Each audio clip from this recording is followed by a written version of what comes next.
Yes, welcome to another video. I'm Lewis, above Miss John, and this is the review for the Leeds game. A 2-1 defeat, not the best in the world. The risk, did it backfire? I don't know. We're going to go through some of the main talking points in just a second, guys. Before we do, we just hit 24,000 subscribers. Thank you very much to everyone who subscribed. And if you're not already subscribed to the channel, make sure you do so. Hit the subscribe button and hit the notification bell. We're trying to get to that 25,000 subscriber mark now, so that's it's a massive goal, and we get there very, very soon.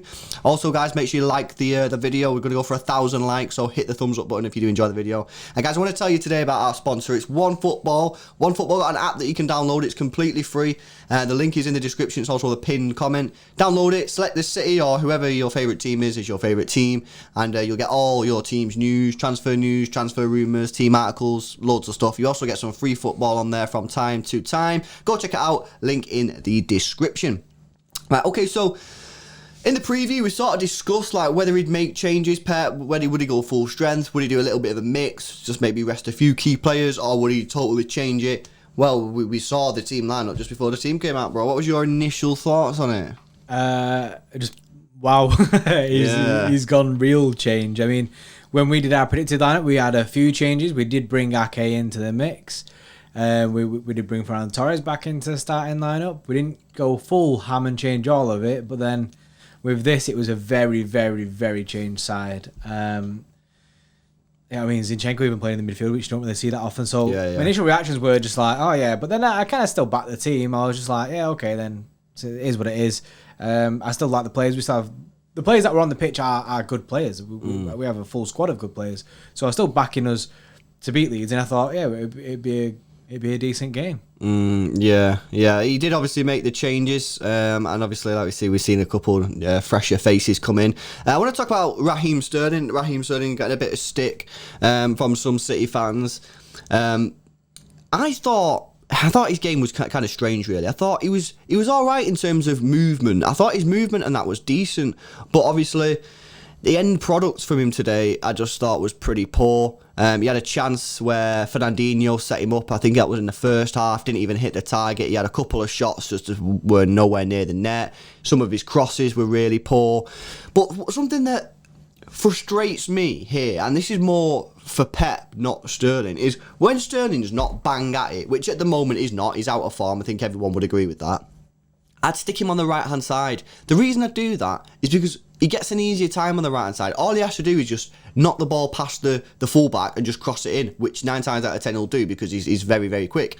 When he's on the left, you really need a lot more from him because he can't. If he's going to go down the outside, he's then got to try and cut it back with his left foot. His left foot might not be as strong as his right, or he's got to then just cut inside, or he's got to then cut inside outside the box and then try and put either a cross in or a shot. And when he's not on form and he's not got the confidence, that's tricky. For me, when Raheem Sterling's not on form and he's not on it, put him on the right. It's much easier for him. Takes a lot of pressure off him. And I actually think it's a lot more balanced. And today was a perfect opportunity to do that because you had Torres, who a lot of people think he's better on the left-hand side because he's a bit more clinical. He's a bit more better of a finisher. So I just think that was one major thing that I think Pep got wrong today. I do think that they should have been on different sides of the pitch. No, I completely agree. I don't necessarily mind the fact that he did start with Sterling on the left because, you know what I mean, back him to actually do some bits. I don't necessarily mind him starting with that. However, when you can see things like going wrong, we've seen it before when Foden and Sterling have played, that they've switched sides. Throughout the game, they'll switch sides. If it's not working out well for them, they'll go to the opposite ends. So why didn't we try that with Torres and Sterling today? When Sterling wasn't having a good time but getting in the right positions, why didn't we try Sterling on the right, Torres on the left? Torres then could get in them same positions that Sterling was in, and he might have actually finished the chances. It's not like tactically it was different. They're both right-footed players, so it's just that for me is something that needs to be looked at. I think Sterling, when he's not in form, and he's not in form right now, I don't want to see him on the left-hand side, more for his own sakes, because he's just not getting anything. He's not scoring, he's not providing assists, but his movement is there, and he's looking like he wants to try and impact the game, so stick him on the right where it's a lot easier for him. Another player today that was a little bit frustrating for me personally, and he's been frustrating me now for quite a while, I'm not going to lie, is Gabby Jesus. I'm really struggling to see what he's offering the team at the moment. In terms of a striker, he's not scoring goals. I mean, his stats, when you look at his stats, his stats prove that he does score goals. But in the key games when we actually need someone to bail us out, he's not scoring goals. His hold-up play sometimes can be frustrating.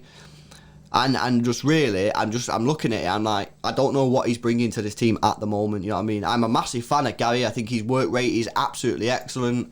I think maybe there's a future for him on the wing, but then I'm looking at the wingers, I'm like, is there any space for him on the wing? And I'm just, in my head, bro, I'm just like, I don't know what he's doing, you know what I mean? What is he offering this team? You know, I'd rather play without a striker and play a false nine at the moment than play an actual striker, and I think that's not good for Gabby Jesus. Now, there is a shout to say that it's the system, because when Sergio Aguero's played the last couple of games, it's the same. He's not getting any chances. You know, you can tell me one clear-cut chance that Sergio Aguero's had in the small amounts of games that he's had. I can't remember any chances he's had, and Gabby Jesus isn't getting any chances. With it being said, though, it's irrelevant, because at the end of the day, if they're playing, they need to affect the game in somehow, and if they're not affecting it, then what they're doing on the pitch, you know what I mean? I'm a bit torn now with Jesus, bro. I think his future could be at risk. I think the game would have suited him better had they not had that red card. I think that would have suited him better, because it is difficult to break down a full line. Do you know what I mean? They've got pretty much everyone back, and then a lot of Gabby's game is pressuring their line as they're trying to come out. Whereas he couldn't do that because they weren't asked about us having the ball. Yeah. But then, like you say, then you need someone to impact that game. When you're stuck, you need someone who can break down them things. And it was frustrating today. I see there's a future for him on the wing kind of thing, but then the room situation. I think someone said in the live stream today about maybe Ferran Torres has more of a future as a backup striker, and Gabby has more of a future as a winger. And then you could look at, you've got your wingers of Sterling and Gabby on the left, and then you've got but Foden's playing on the left at the moment. Then Foden plays on the left now. He's not a midfielder, so you've got to throw him in the mix. And Foden's looking better than all of them. Yeah. So this is why I'm thinking: is there a future here for Jesus, bro? Because I'm struggling to find a place for him. He's not doing it for me as a striker. He's really not. And as a winger, I actually think he's all right as a winger, but there's not enough space. So I just don't see. His pressing is relentless. And he's good to bring on when you're winning the game, because he wins the ball back quite early and stuff like that. However, in this kind of game where we needed someone, you look at your striker going, "We need you to score a goal. You need to somehow pull something out of nothing." Yeah, that didn't happen. I tell you something that for me is worrying, but also promising for something else. At this moment in time, as a striker, I'd rather have Liam Delap on the pitch than Gabby Jesus. And I think when you say that, I think that's really sad on one point, because you're like, you know, Gabby is a striker, but he's just not doing it for me. He's not offering me a striker type, you know, personality and a striker's performance. He doesn't feel like an out and out striker. He's not an out and out striker. Like when you look at him, bro, there's plenty of times in that game when you look at him, you need a goal, and he's not in the box. Yeah, and you're like, I'm confused why Sterling's in the box and you're not. Yeah. John Stones is in the box. That's true. There was times when we had the ball in a crossing position, and Gabby Jesus is on the edge of the box, and he's good at heading it, coming to feet, and you're like, Gabby, he is as well. That's another frustrating thing. He's actually really good at heading the ball. You're like, Gabby, get in the 6-yard area, man. Get in the penalty box, and you come to the ball, and it's just like, that is probably confidence issues. He wants to get on the ball, but nah, don't get on the ball. I say this all the time, but I remember Alan Shearer on Match of the Day once, and he said, whenever he go through a bad patch, he'd find himself naturally trying to get deeper and deeper, trying to get onto the ball, because you want to make some passes and get into it. That's the worst thing that a striker can do, because where are you? You're nowhere near the net, and what is your job? Your job is to put the ball in the net. So get yourself just in the box, man. Get the tap-ins, and when you start getting the tap-ins, you'll get the confidence back. Before you know it, you've got a couple of braces, and then your confidence is buzzing, and you're bagging goals for fun. For me, maybe the coaching staff or something needs to tell Gabby that he needs to just get himself in the penalty area. But I don't know, man. I just think that for me right now, I don't know what he's offering this team. A glimmer of sunshine, bro. A glimmer of light was Zinchenko today. He was absolutely incredible, in my opinion. His set-piece deliveries, especially in the first half, were some of the best we've seen this season. I think if he's on the pitch from now on, he needs to be taking our set-pieces. His corners were superb. His crossing was excellent. He never really loses the ball. I've said before, I've watched him a few times play that sort of position for Ukraine, and he's really, really tidy. The only frustrating thing is, in the second half, for some reason, we seem to stop letting him take like free kicks and stuff. Like I know he might took 1 or 2, but like corners, like he stopped taking them, and I really don't understand why, because them corners in the first half were some of the best corners I've seen from this football club in quite a while. Yeah, I have a theory, and I think it was maybe, I could be completely wrong in it. I'm just trying to think. We're all maybe potentially all our fouls in that second half and set piece situations were from the right hand side, and Zinchenko was taking in the first half. Most of our set piece situations that was whipping him in were on the left. So unless it was a thing that before the game, Zinchenko, you're taking him on your left foot if it's a left sided one. Cancelo, you'll be taking it on the right. That's my only thing, because Zinchenko, it doesn't make sense because he should have been taking them all. He was that good. It's something that like KDB is incredible, but Zinchenko has a better corner than KDB. He has a better corner than KDB. He gets some whip on it. He beats the first man, and he put him in really dangerous situations. Now, if I had Kevin in the team today, I'd have Kevin on the free kicks. I'd have Zinchenko on them corners. That's the way I would have worked it. Or you could even have Kev doing all the ones on the right and Zinchenko on the left.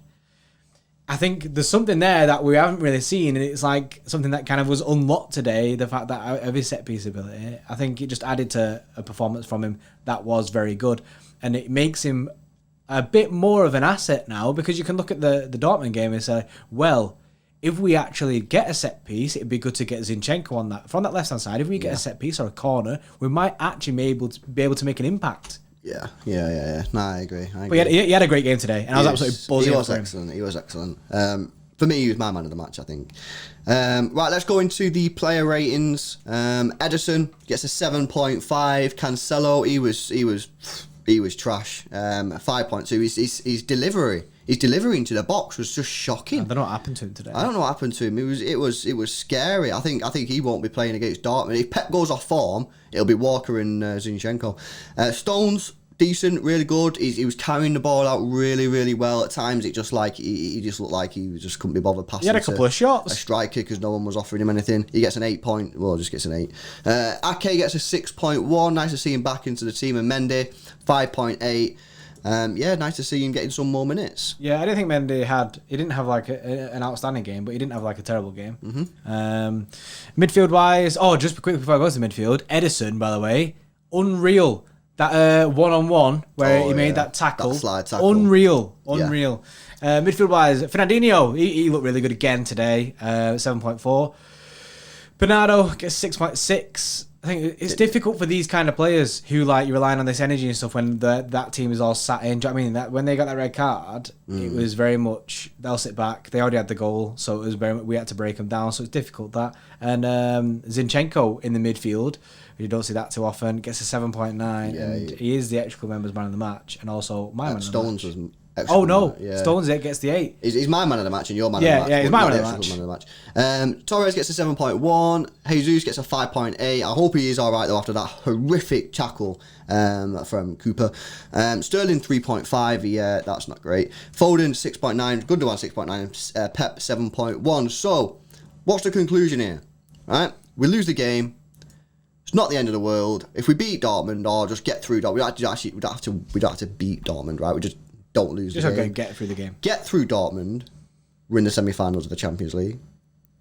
Get through Chelsea at the weekend. We're in the final of the FA Cup. We're in the final of the FA Cup. I tell you now, there won't be one person looking back at this and saying he still made the wrong decision. Because we said this on the live stream, there is not many chances now until the end of the season to give players rest. Yeah. And with all this fixture congestion, always going far in every single competition, this could be one of them ones where you just go, we're just going to have to take the L on this one for the sake of the greater good. Bro, we almost didn't take the L. Yeah, exactly. You know, we should have stuck with it. Their first goal was, they had 2 shots, remember, and they scored them both. Their first goal went in off the post, and I think it took a slight deflection. And the second goal was a counter-attack, which really, we should say, that the warnings were there. Someone really in that team should have said, it's 1-1. We don't actually have to win this game. We need 3 wins and a draw out of how many games left. This is a draw. Then we only need 3 wins. Let's just chill.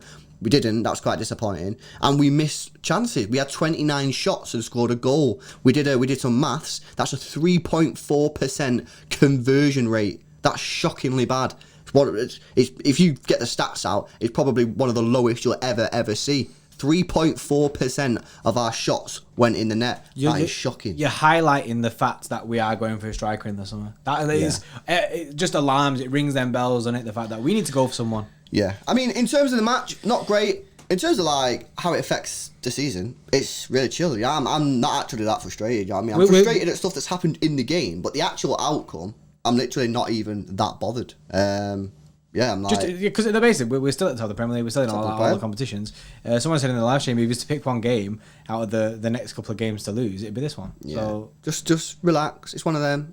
I think the main points for me is more of the individual situations. it's the frustrations. That's why we're frustrated, because of the individual. I said before the game on our live watch along that this was a potential given the amount of changes he's made. But anyway, it is what it is, guys. Go check out the One Football app. The link is in the description. It's also the pinned comment. It's completely free. Download it. Check it out. If you don't like it, get rid of it. But it is a mint app. I'm sure you will agree once you download it. Make sure you hit the thumbs up button if you have enjoyed the video. Subscribe to the channel if you're new. We'll see you in the next one.